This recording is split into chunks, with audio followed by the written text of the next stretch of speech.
Hello, everybody. Welcome to my weird and wonderful world. And before I start, and I hate to say this, but I've been doing this for 2 hours. No, sorry, an hour and 45 minutes.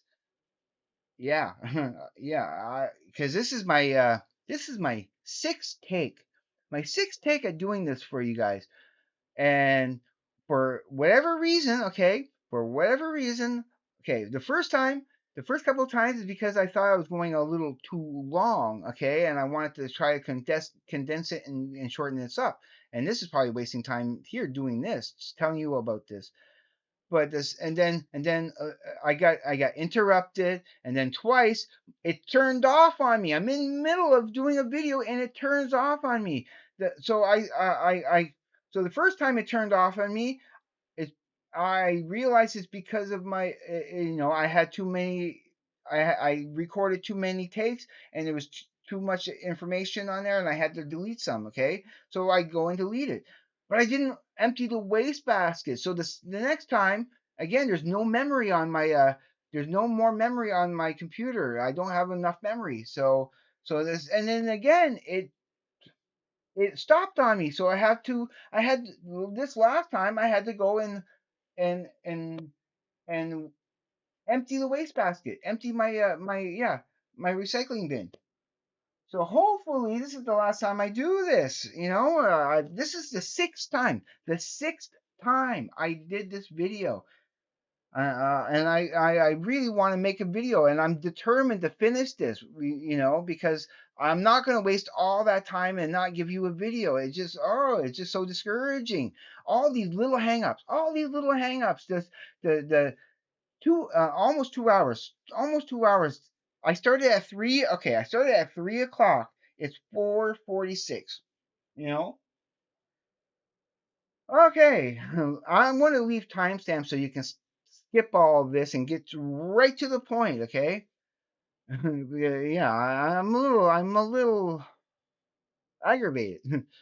So yeah. So let me do this again. So the first thing I want to talk about is, yeah, I did a video a couple of days ago where I did an invitation to Monty Mullen, Paul Barrett, and Larry Graves, also known as the Canadian Stud Muffin, to do in about a month or so, do a kind of a live stream chat about our love for Sparks, and specifically for me, I want to make it about the weirdness about Sparks, why some people might be put off by them, uh, the reasons why we love them so much, and because of the weirdness, and our personal takes on that, and try to come up with some like 10 weird songs or 20 weird songs, and the 10 weirdest lyrics, or that. I want to do my homework and make sure we're all prepared and we can schedule our times together and everything, and have a fun, awesome, easy, relaxed, easygoing time. I wanted to keep it positive. I wanted to keep it fun. So hope everybody joins me when we finally do this. So it is on. They all have agreed to and accepted. So I want to thank all of them for that, and looking forward to it. So uh, I was going to say something else, but I'm going to skip this whole thing and talk about it the next time, because yeah, time is running low, because I'm going to skip this whole part that I want to talk about, that I feel is necessary. But yeah, I'll save it for next time. So just keep that in mind, that there's something else I want to talk about, something about yesterday's video that I wanted to bring up, but it's not important enough. So let's go right to the main subject. I want to get into a little bit of the lyrics to Sparks, okay? And specifically just these two albums. I could talk about the rest of them. I brought them all out and I looked through them, but I want to just talk about these two albums in particular, and I'll talk more in depth about the rest of these later on. But I just want to make certain points about this. Just a couple of things about Kimono My House first.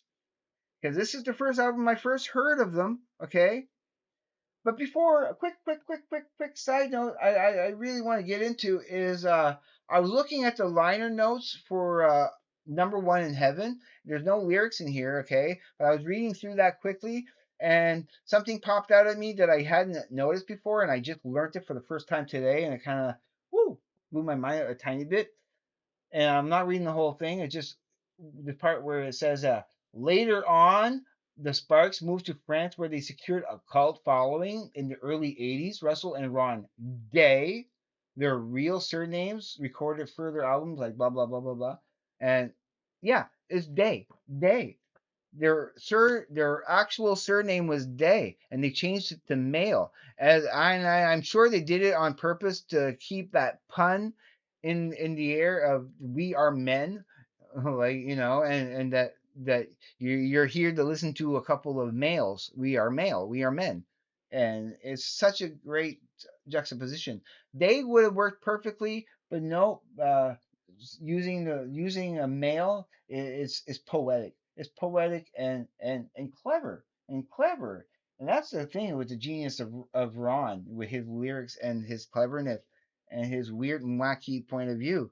I mean, just look at the subject matters, Like again, like does anybody actually know what he's actually talking about with this town ain't big enough for the both of us? What's with those references? You know, references with zoos, and then stewardess from flying, and then cannibals at a cafe, and then showering, for a date, and you don't, and then you're in a town where you're in a downpour of rain, and then where there of course is bullets, like a gunfight, of course, because when you think of this town ain't big enough for both of us, you think of a cowboy western. And then last but not least, the census of the latest census and the rhyming scheme. I love when they use rhymes here and there and they don't rhyme. The first line, zoo time is she and you time, which rhymes the same word, time. And then the mammals are your favorite type and you want her tonight. It works. It's a good rhyme. They don't actually rhyme, but you can put them. But type and tonight is the I sound that rhymes. So it, but then after that, the whole rest of that line, that whole first verse doesn't rhyme. With the heartbeats, increasing heartbeats, you hear the thunder of stampeding rhinos, elephants, and tacky tigers. This sound ain't big enough for the both of us. There's no rhyming there, but that's what makes it wonderful, and it's so great. Falling and then yeah, amateur hour about a green young guy who's learning from an expert, and when he actually knows how to do it pro style, she will let him know. Yeah. And then falling in love with myself again. I never heard lyrics like that before. Like yeah. So and then here in heaven, this whole point of view from Romeo dying before taking the poison and going up into heaven before Juliet, and then wondering, I was like, oh, I'm an idiot. Well, how did I fall for that? And you tricked me, Juliet. And then thank God it's not Christmas. Now I want you to tell me down in the comments below, okay? Is there any other Christmas song? And it is a Christmas song. I'm 100% counting it as a Christmas song. Is there any other Christmas song you can play any time of the year? 365 days of the year. Is there any other Christmas song? If there is, let me know. I want to hear about it down below. Yeah, because I can't think of any other. Nope. And then hasta mañana, monsieur. Again, I haven't examined that too closely. And but that's where you have the actual line of the title of the album, Kimono, my house, mon amour. I'm sure that this motion that this motion don't need no accompanying words. Guess I was wrong because you fled leading with my Magellan guide and half empty foreign bed. So he's in a different country, you know, probably in kimono, probably in Japan or somewhere, and he there's a miscommunication. He was motioning, but he wasn't saying anything, and I don't know, like weird words. And talent is an asset. Again genius. Talking about Albert Einstein's relatives, okay, trying to protect him from protecting their little Albert Einstein from being exploited for his genius and his creativity. Where the real point is that it's the family, it's his relatives that are exploiting him. You know, that's the you know, and then some there's some more pedestrian subjects like complaints about complaint compartment and in my family, you know, about a family growing, uh, there you got your Rockefellers, there you got your comparing his family with other families, and yeah, it's more of a pedestrian song. It's my probably one of my least favorite songs on the albums too, and along with Equator. And but I love the premise of Equator. I do. I do. You set a time for 3 p.m. to meet you on March the 10th. So you got exactly the time, but where? On the equator. But where on the equator? The equator goes all around the world. Did you want to meet on a boat out in the middle of nowhere, but still on the equator, or did you want to meet in North America, or do you want, or is it North America? What? Where do you want to meet? So yeah, and then trying to find them. I'm just brisking through them. Barbecuity talking about. Hey, I love the premise when you actually read the lyrics. For Barbecuity, the very first, it's all in the first line. For the sake of man, he had forsaken his whole can. You know, living in the snow, advancing how much we will know. But his heart cries out for barbecuity, barbecuity, barbecuity you. When you when you're with him, he is warm. So barbecuity, talking about talking about staying warm, not by fire, but by body heat, and not just anybody body heat, by someone you're connected with, somebody you have feelings about, and that the warm man is not just about warming them temperature wise, but warming their hearts, and I think it's an analogy for having the right girl that not just warms your body but also warms your heart. Because let's pursue this more. Why would he leave so much that's warm to his detriment? Maybe he's on a slightly bent, and ask her, she would know. And the friends are getting friendly on the lawn. The flies are making enemies of all because they're all gathered around his tent, I guess. This aroma rising from the ancient coals have turned you into someone very bold and killed whatever hesitance she showed. So yeah, I guess there's an audience to his lovemaking where he's keeping warm with her body because she's the barba cutie. She's like a barbecue for his heart, warming him up. You know, though he's back unharmed, he must defrost his frozen charm. How are you today? That's very odd. He's on his way to barbecuity, to warm his heart because he needs to, he must defrost his frozen charm. So yeah, and then of course Lost and Found. It's again more pedestrian, but it's a cool little subject when you realize it's about somebody's fortune out of somebody else's misfortune. That's what the song is really about. Not just talking about you lost something of value to you, okay? And I don't know you, but I have now just found a treasure that unintentionally discarded, and it's finders keepers, losers sweepers, basically.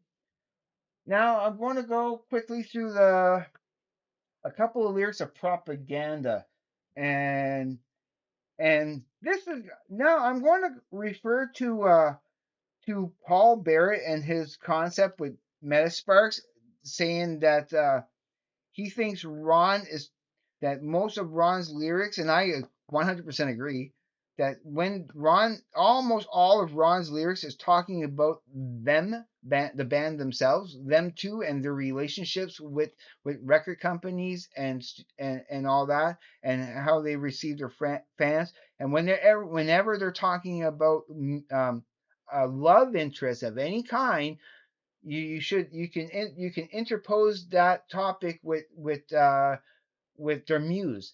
When they're talking about a lover of dating something, they're talking about them in a relationship with their muse, their creation, their music. It's totally related to their music, and they often talk about references to other stuff. Like for example, like with propaganda, the opening little monologue thing there, and acapella, and then reinforcements talking about needing a backup. And I'm sure they're talking of the reinforcements they're talking about is a band. They're talking about their a band. Um, that they're unprepared to fend for themselves in a battle because they went into a studio in an environment they're not used to try, they went in there to create their album, and but in reinforcements they're basically saying that you won't tell me why the shrubbery moved, you know why you're trying to tell us how to create success to try to replicate it, but we need our creative freedom to make those hits that you want, but you're kind of controlling us. When we need reinforcement, we need our American band to back us up so we can give you the hits that it's apparently you're trying to squeeze out of us, and the whole, because you can either think that they're talking about a real battle, okay? Either a real battle where he needs reinforcements to help him protect him against the enemy that his camouflage is not working good at, or you could use it as a metaphor for him trying to find a love interest. He's looking for a love interest, and he's relating the love, finding a love with a battle. So like trying to woo this girl, and he's trying, he's using subterfusion and camouflage to try to get close to her, but it's not working on her, and she's seeing right through it. But when you take the idea that the love interest is a muse, and I guess they're calling this muse in this song Denise, and I'm not sure what that reference is. But yeah, he's talking about his relation. You can look at it completely as his relationship with the studio. And I even think in some weird way too, BC is the same thing. That that that Aaron being Sparks themselves, Betty being the B, the being the record company Island Records, and and Charlie being their baby, their music, is the relationship where everybody was cheering, hey, yay, yay for ABC. That all three of them got together and they made an album. But then was it Aaron got kicked, is getting kind of sidelined. Everybody knows Everyone we know is sifting to and sifting fro, with the exceptions of we three were ABC. You know, and so Aaron, Betty, Charlie, here today and here tomorrow. I can hear them saying here for ABC. But then three was never crowded. In our little house, we did house three handsomely. We did. That was the first album. And then, but Betty, get back here. Charlie, get back here. Get on our page of what we wanted to do to make these hits. Why are you kicking out of us out of this process when we're the most important part of the of this whole deal. I'm looking at the wrong wrong spot. I should be looking at you. Um, and then you're conveniently forgetting our little wedding, our little get together, our honeymoon beside the sea. You just cannot believe in ABC, and then there's rumors that spread like rumors, too fast and too true, of turmoil in the record studio. We're not pumping out the hits you want. So, oh, Betty Charlie, don't you leave. BC, that takes care of ABC. BC, that takes care of ABC. Once the future of the ages, the yellow pages, we're as common as the yellow pages. Starts with baby's needs. Our baby's needs, and our little muse here, our musical creative, our baby, has needs, and is not the needs are not getting met. It starts with baby's needs, and then but we're back to swinging in the trees. We're back to crawling on our knees. Because they're having such a hard time. You know, creating those hits that the studio is demanding. And so Aaron here, without a Betty and without a Charlie, so much for ABC, so much for our stability, so much for our stability, so much for ABC, so much for our ABC. And yeah, it really is. And when you hear it under the filter of what of Metasparks and what Paul Barrett and his wonderful channel. I'm going to leave all three again, all three of those wonderful channels down there, down in the links below, in the comments, so you can check them out. But yeah, then there's Don't Leave Me Alone with Her, Something for the Girl with Everything, Never Turn Your Back on Anger, Achoo, a song about sneezing. It's a song about sneezing. I love it. Uh, who don't like kids? Bon Voyage, which I'm really warming up to now. I really do love it way more than I did when the first time I heard it. All the Me Rights and Marry Me, such great bonus tracks, and yeah.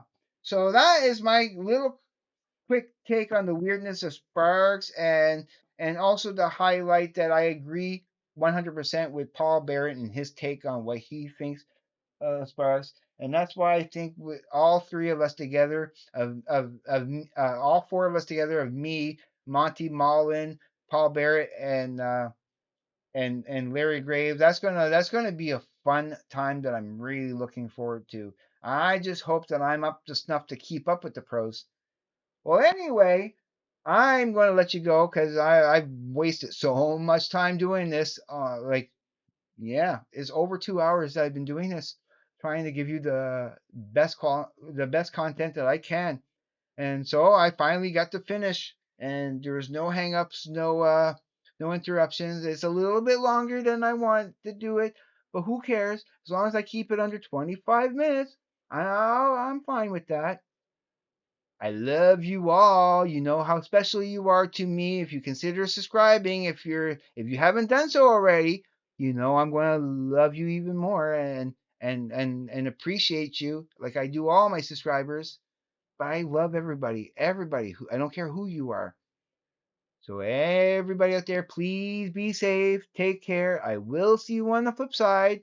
And please, everybody, have a great day, evening, morning, night, afternoon, wherever you may be. Japanese peace sign. Peace. Oh, wrong spot.